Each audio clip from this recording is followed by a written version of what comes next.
You're listening to KBPS Portland. We got the chance to go to the Waterfront Blues Fest and get some interviews. Here they are. First off, could you both introduce yourselves and what you do here? I'm Marjorie Garcia, and I am one of the team leads for the volunteers. My name is Wes Griffin. I am the volunteer program coordinator. Awesome. How long have you guys been with the Blues Fest? I've worked at least 10, maybe more festivals. Oh. And this is my 5th year in this role. It was my first gig after I moved to Portland in 2021, and I've been here ever since. What about Blues Fest keeps you coming back? The music, the people, the atmosphere.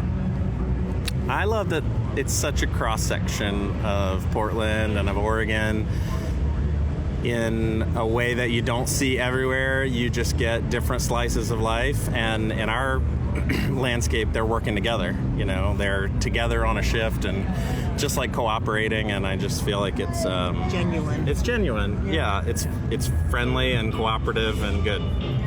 Do you have a favorite memory or favorite band you've seen from your time here? Oh, it looks like you have an idea. I do, yeah. Well, I was so excited. Taj Mahal played a few years ago, and even when I was living down in New Orleans in South Mississippi, Taj Mahal was a favorite. I used to run a retail store, and we would turn on Taj Mahal up at the front desk at the checkout counter just to like level our energy out. So it was really cool to see him. A lot of good artists. Alan Stone was one of my favorites. Buddy Guy, but Loretta Steele. What's her first name? LaRonda. Yeah. Because she's got a daughter who has a very similar name. Yeah. Awesome. If someone was kind of on the fence about whether or not they should come to Blues Fest, what would you tell them? I would tell them to check it out. They have good music, all different types of blues, not just, a singular blues type. There's food, there's merchandise, there's people, there's just, it's just a community. I would say the news is bad in so many places that you look, and if you come to the Waterfront Blues Fest, you get a very community vibe, and you get a chance to just sort of like rub elbows and realize how many people are like-minded and have some of the same passions as you. Yeah, I mean, it's been a really good vibe. This is my first time ever being here, cool. And it's been awesome. Thank you guys so much for speaking with me. Would you like to introduce yourself before we start off? My name is Timothy James, and I'm a singer-songwriter, guitar player. And I'm from south of Portland, actually, in Silverton. But I grew up playing the Blues Fest. This is my 10th year coming, I think. Perfect. Thank you so much. And I know you've been here for a very long time. We heard that you started off at 14 over at the other stage. Could you tell us a little bit about your music journey?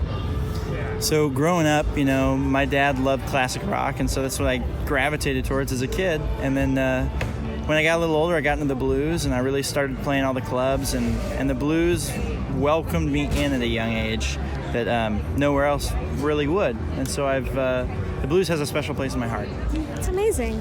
What do you think really made that space welcoming to you? I think people just don't care your age or really anything. They just want to play good music, They're not discriminating in any way usually, so. It's amazing. And could you tell me a little bit about what inspired you to make the type of music that you make? That's a good question. I have lots of different influences. And I've always said, my favorite instrument, I love guitar, but man, I love piano equally, and trumpet's really cool. And there's so many others that really grab my attention, yeah. And for me, I think it's a lot of what I listen to is blues and folk inspired. And again, I write a lot of different music, so I guess you are what you eat, though, right? Perfect. Thank you so much. And do you have any fun stories from the Blues Fest that you've gotten over the past few years? My first year at the Blues Fest, Curtis Salgado, who's an amazing singer and songwriter, he came up and we just chatted for a long time, and he kind of took me aside. And again, the blues is so welcoming. He didn't care who I was or what I was doing there. He just wanted to talk music. And Curtis has since become a good friend of mine, but he's always been an inspiration, and it's just a testament to who you meet walking around at this place. So. That's amazing. Is there anything else you'd like to add? Brady Goss and I are working on an EP right now that we're going to be releasing in hopefully later this year. And so you can keep your eyes out for that. Great. Well, thank you so much. Could you introduce yourself? My name is Gary Houston. And you've made all these prints here, right? Yes. You've made a lot of posters for like the Waterfront Blues Fest. How did you get into that? This is our 25th year. We were just asked back in 2001, and it's just been going since. Do you have like a favorite poster or artist you've worked with? Everything is always changing. You know, sometimes I like stuff, and sometimes I warm up to stuff, and sometimes I'm really like stuff, and then all of a sudden it's like, you know, kind of a thing. Absolutely. I'm a like amateur illustrator myself. I'm wondering, where do you draw your like inspiration when you're given a project like this? I think it comes from everywhere. I find a lot of times when I design when I'm driving, if that makes sense.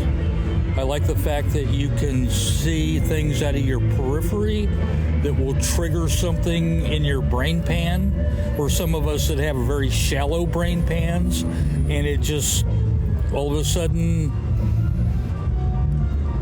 things aren't, it's easy to see things when they're overworked.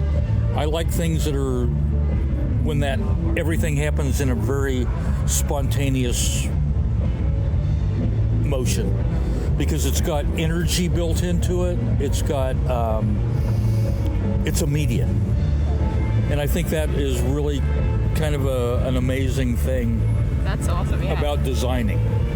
Because it's just like, because you can think and force yourself, and then when you're done with it, it looks like you forced yourself. Whereas those times when something just happens and it's very fluid, it's like magic, if that makes sense. Absolutely. And then there are times when, because I still draw with a pencil, and there are times when I think the pencil is magic, and then there are other times when I can't draw my way out of a paper bag. Yeah. I mean, there are times when my penmanship is like, okay. Yeah. And then there are other times when my penmanship just is like, I can't even read it. Yeah. I definitely have that feeling with my own illustration, where sometimes I'll draw something I'm really proud of, and then I feel like I can't draw anything good for the next like 3 days. So Yeah, it's just like, so did we use up all that mojo, or did we stumble through, you know, some threshold or what have you, but you're just like, and then there are times when, you know, you can draw, and then I'm always drawing and refining. Yeah, of course. But it's just that initial, you know, rough sketch that is just, I think, is the amazing thing. Absolutely. Do you have a favorite memory from your time at Blues Fest? It's okay if no. Yeah, that I'm just, all right. I'm brain dead right now. That's okay. How can, if there's like, do you have a website or somewhere where people can support you? It's voodooCatbox.com. All right, perfect. Yeah, so voodooCatbox.com. Yeah. Could you please introduce yourself? Hi, I'm Terry Currier, owner of Music Millennium. Thank you so much. And could you tell us a little bit about what you do here at Blues Festival? We've had a booth at the Blues Festival since almost the very beginning back in 1987. And we do a lot of signings with the artists that are performing down here. And the fans down here love meeting the artists. And so it's quite a joy for people that are attending the festival. That's amazing. Do you have any fun stories from meeting any of these artists or anything else at Blues Festival? I've been going to the Blues Festival every year. It's a fun story every day by just being down here. I mean, the music is incredible. This year, the festival has metamorphosized a bit. It's not really a blues festival per se anymore. There's music in a lot of different genres down here. And I mean, some of the people that I'm looking forward to seeing is like Don Was, who's the president of Blue Note Records, had a band called Was Not Was that had some hit songs and hit records. But he's going to be playing here with a Cuban band from Detroit, and that's going to be a great flavor to this festival. One of my all-time favorite artists ever, a guy named Alejandro Escovedo, who's been making records since probably the late 70s. He's going to be playing down here at the festival, and I recommend anybody to see him.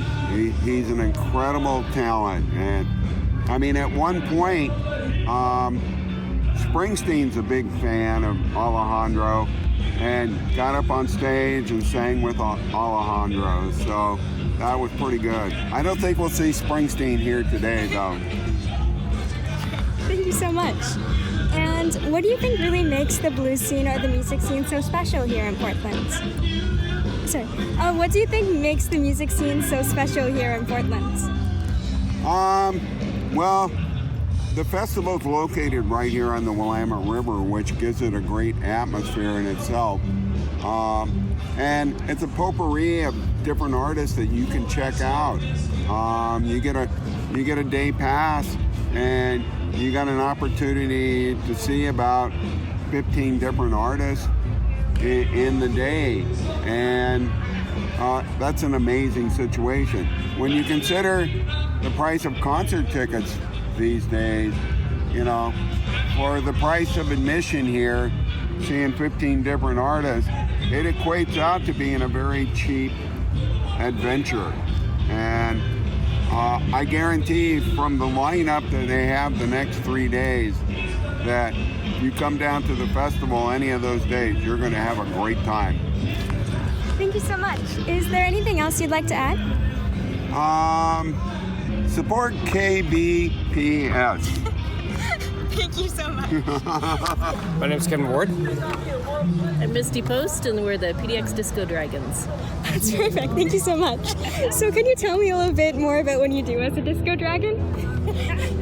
My wife Misty Post has made these incredible disco dragon costumes. You can't quite see it over the interview, but we're wearing crazy dragon heads and dragon tails, and it is just so much fun, and kids love it, adults love it, people love it, and to come and to dance, especially when there's music happening.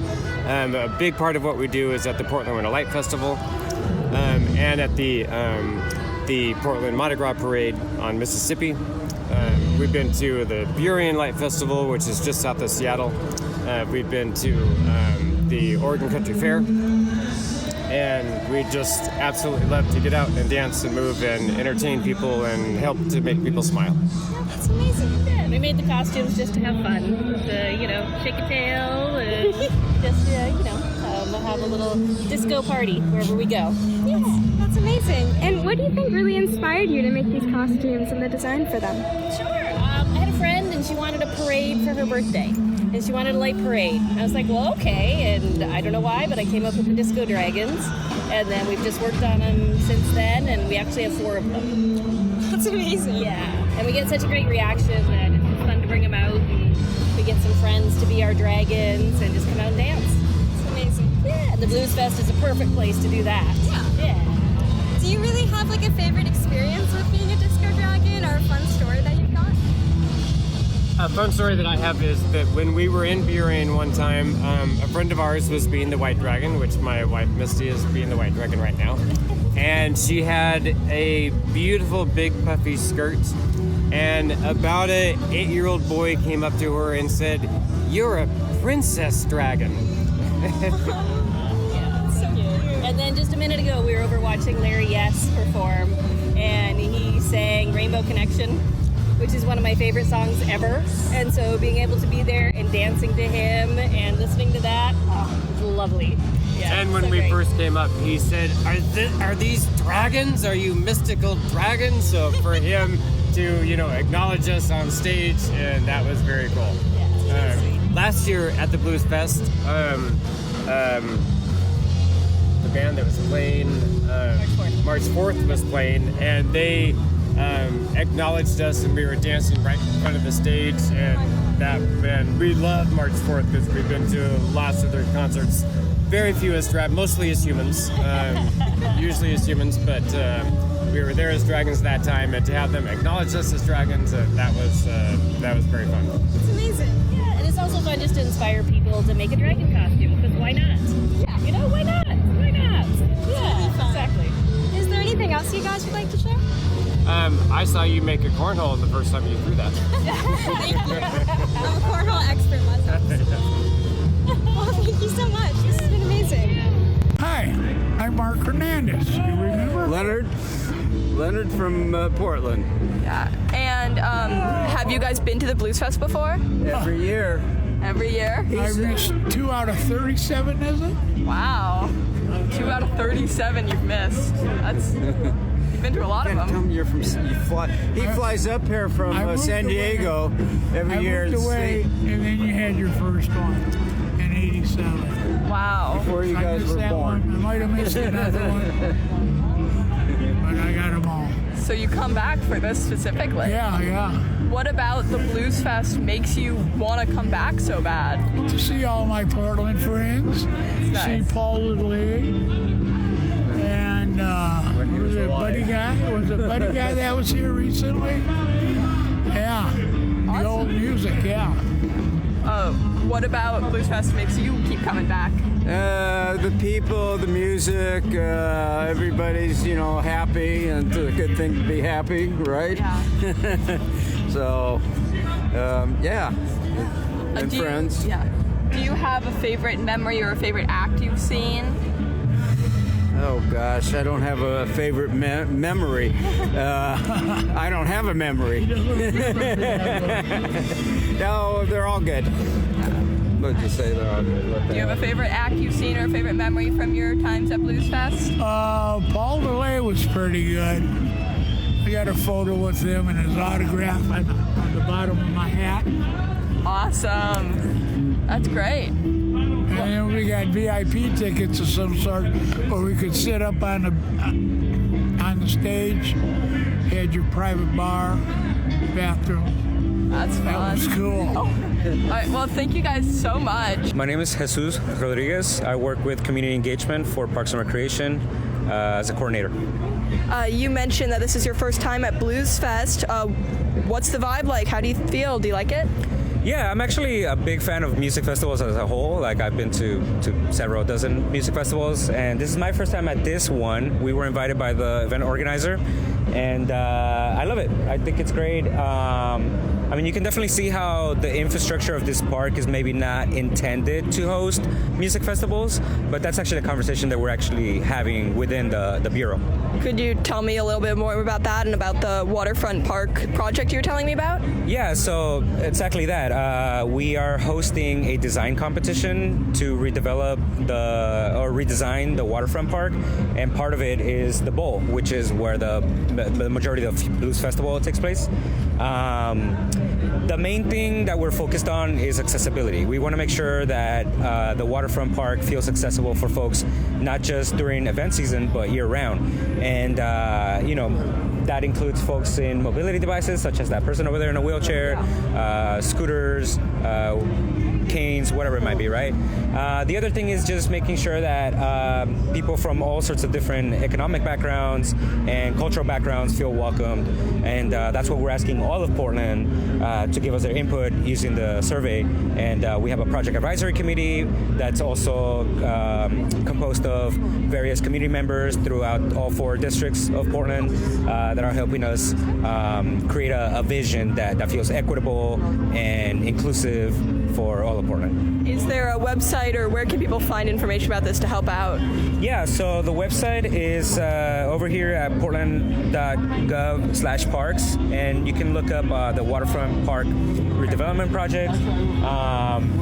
The survey is a SurveyMonkey survey. I can't really read to you the URL right now.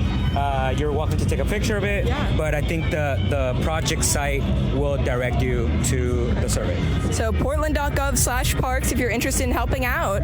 Thank you so much for speaking with us. Thank you so much, and thank you guys for all you do and for hosting your radio program. Hello, I'm Zara, and you're listening to Summer Sound 2026 on KBPS Portland. We're speaking with a very special guest today. Could you give us a little introduction for anyone who doesn't know you? Yeah, hi, Sarah. I'm Emily Crowley. I'm the Marketing and Partnerships Director for the Waterfront Blues Festival. Great, it's amazing to meet you. So to start off, could you briefly describe the Blues Fest for anyone who may not be familiar? Yeah, of course. The Waterfront Blues Festival is a music festival in downtown Portland, Oregon. We're celebrating our 39th anniversary this year, so it's one of the longest running music festivals in Portland. It takes place over the 4th of July weekend, which is a super fun way to spend your 4th of July. We have over 50 plus acts on 3 stages over 3 days, and then we end with a really fabulous fireworks show over the Willamette River. That's amazing. And I'm sure it's like asking you to name a favorite child, but is there an act you're most excited to see this year? Oh my gosh, it is like asking me to name a favorite child. Yeah, there's absolutely some really fun acts this year. We worked with a new booking agency this year called True West.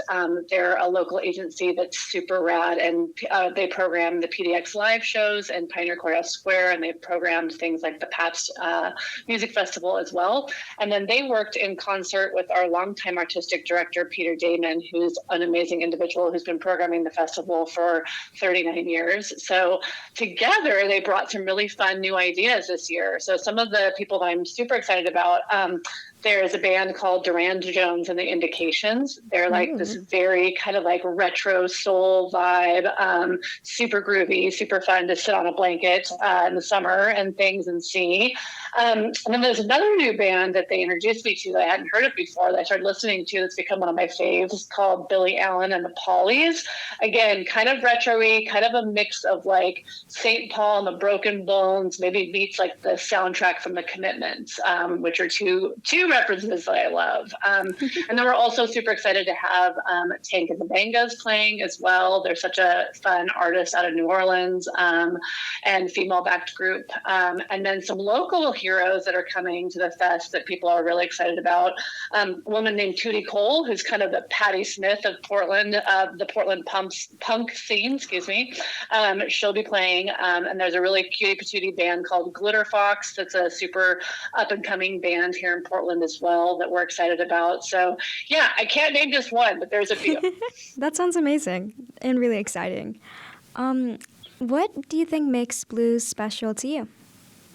That's a great question. I think that blues is a kind of that. It's a genre that really you can weave through so many different genres of music. It weaves through jazz, it weaves through soul, it weaves through, rock and things. It's a genre that is kind of one of the oldest music genres in America here. And so there's so many cool influences that really weave to the festival. So I think I always say that I'm not a big fan of like ripping guitar solos and things. That's totally fine if you are. But I feel like that's sometimes what people think of as blues and whatnot. And I think that blues really extends beyond that genre. We've got some classic blues artists coming like Curtis Salgado. We've had folks like Buddy Guy and things at the festival, who's certainly one of the most classic blues musicians alive today. And we love those folks. And those folks' music really weave through so many different artists and so many different genres. And I think that that's one of the cool things about the Blues Festival, that it really is a multi kind of genre festival and things, kind of like the Newport Folk Festival or the New Orleans Jazz Festival. You aren't just going there to see jazz, you're seeing influences of jazz throughout the festival or influences of folk throughout the festival too. So it's really cool how these music festivals can kind of take a genre and then riff off of it, no pun intended, for an entire weekend of awesome music. That's amazing. And we know that the festival changed back to being 3 days long this year. How was planning that different than it was before when it was 2? Yeah, great question. Well, the festival, since it's been around for 39 years, there's been a couple different iterations. Back in the early days, we were 4 days, which was a really long run for both both of our team and all of our amazing vendors and merchants that were there at the fest. And I think as people's kind of weekends and 4th of July plans have changed, we've evolved. Last year, we did the 2-day festival over the weekend, which was a super fun, kind of more compact festival. But really, we decided that the Goldilocks number of days is 3. If you set up the festival for only 2 days, you set it up and you tear it down so quickly that you're like, where did the party go? And 4 days was maybe a little too long. So I think that 3 days is really the Goldilocks of the festival. And we're excited to show up for those 3 days and put on a great show. That's great. And do you have any tips or any advice for first-time guests for the Blues Fest? Oh my gosh, yeah. I mean, I think that the cool thing about the festival is that it is a multi-generational festival. We see folks that are coming that are bringing their kids, that are bringing their parents along with them. We see groups of young people coming with their friend groups and things. We see people that are super dedicated music fans. We see people that are just looking to have a good time on the 4th of July weekend. So I think that kind of the hot tip is no matter who you are, I think that you can have a really fun time at the festival. We've got great music. We also have really great food and beverage vendors. We're excited to have some of the Portland's favorite restaurants and things showing up, like Bouquet Bowl and Kate's Ice Cream and Cobra Dogs and things, which will be super fun. And then we've got great drinks flowing from folks like Straightaway Cocktails, some fun NA options as well, and all kinds of things to do. So I think that the hot tip is to come down for the music, but definitely explore around, get some food and beverage, look at the festival merchants. We've got, oh my gosh, there's these cute people that sell the cutest shorts that I try to get every year called Feel Good Shorts as well. So I think the hot tip is to come, bring your sunscreen, bring your water bottle to hydrate, bring a blanket and throw it down and just really enjoy the vibes down there. It's really a festival that can only take place in Portland, Oregon. You've got the river in the background, you've got the bridges, you've got the city behind you. So it really is an amazing way to kind of take in the vibes of this beautiful community that we live in and enjoy some summer fun. Great. Well, thank you so much. I know you seem like you have a lot of experience with the Blues Festival. How long have you been working, and do you have any fun stories from those past few years? Oh my gosh. Well, I really started working with the festival after the pandemic. And we've got, there's so many funny stories that happen behind the scenes. I think that the fun thing is that behind the scenes of the festival, there is a small army of people working around the clock, literally. A lot of us stay across the park at the Marriott Hotel, and we're turning in at maybe 2 a.m. and we're getting back up to greet our first guests at 6 a.m. So they're long days with this super fun group of people that really loves putting on a show. And so I think some of our funnier moments happen late night and things when we're madly trying to write a newsletter for the next day and trying to come up with something funny to say.